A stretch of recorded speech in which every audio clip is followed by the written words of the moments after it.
அது ஒரு அழகிய கிராமம்.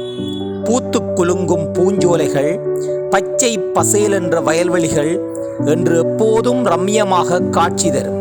குளத்திலே குதித்து விளையாடும் சிறுவர்கள், ஆலமரத்தில் அமர்ந்திருந்து அலப்பறை செய்யும் பெரியோர்கள், கிராமத்தை காக்கும் காவல் தெய்வங்கள் என்று எப்போதும் அழகோடு காட்சி தரும் அந்த கிராமம். இத்தகைய கிராமத்தின் பருவமழை பொய்த்து விட்டதால் மக்கள் பெரும் துயரத்தில் வாழ்ந்து கொண்டிருந்தனர். அந்த கிராமத்தின் அழகு படிப்படியாக குறையத் தொடங்கியது.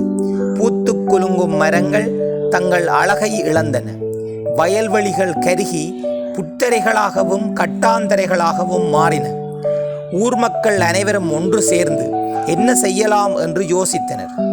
அப்போது ஊர் பெரியவர் மழையை வேண்டி ஒரு யாகம் செய்யலாம் என்று கூறினார். அனைவரும் அதற்கு சம்மதித்து பெரிய யாகம் ஒன்றுக்கு தயார் செய்தனர். இது தொடர்பாக ஊர் மக்கள் வெவ்வேறு கருத்துக்களை கொண்டிருந்தனர்.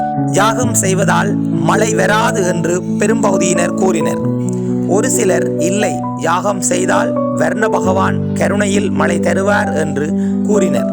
இவ்வாறு ஊர் மக்கள் ஒவ்வொருவரும் தம் கருத்துக்களை கூறினாலும் திட்டமிட்டபடி யாகம் நடைபெற்றது. அந்த யாகத்திற்காக ஊர் மக்கள் அனைவரும் தங்கள் வீட்டிலிருந்து புறப்பட்டு வந்தனர்.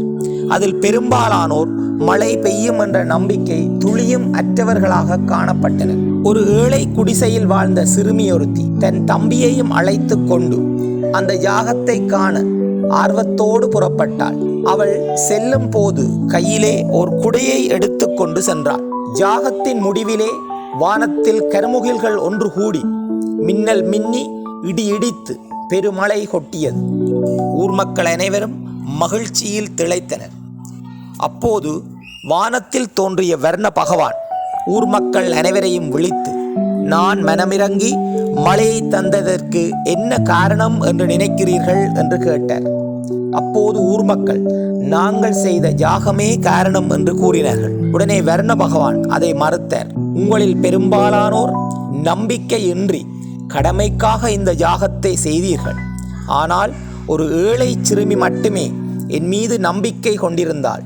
இந்த யாக முடிவிலே நிச்சயம் வர்ண பகவான் எமக்கு மழையை தருவார் என்று அவள் மட்டுமே தன் வீட்டிலிருந்து வரும்போது கையில் ஒரு குடையை எடுத்து கொண்டு வந்தாள். நான் மனமிறங்கி இந்த மழையை தந்ததற்கு காரணம் அந்த ஏழை சிறுமி என் மீது கொண்ட நம்பிக்கையே என்று வர்ண பகவான் கூறி மறைந்தார். எனவே இந்த குட்டி கதை எமக்கு உணர்த்துகின்ற விடயம் என்னவென்றால் நம்பிக்கை. நாம் எம் வாழ்வில் நம்பிக்கையுடையவராக இருக்க வேண்டும். எம்மில் எமக்கு அதிக நம்பிக்கை இருக்க வேண்டும்.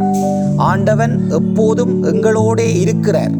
இந்த நாள் என்னுடைய நாள், என்னால் எதையும் சாதிக்க முடியும் என்ற நம்பிக்கை உடையவராக நாம் எப்போதும் வாழ வேண்டும். வாழ்விலே நிச்சயம் வெற்றி பெறலாம். நன்றி.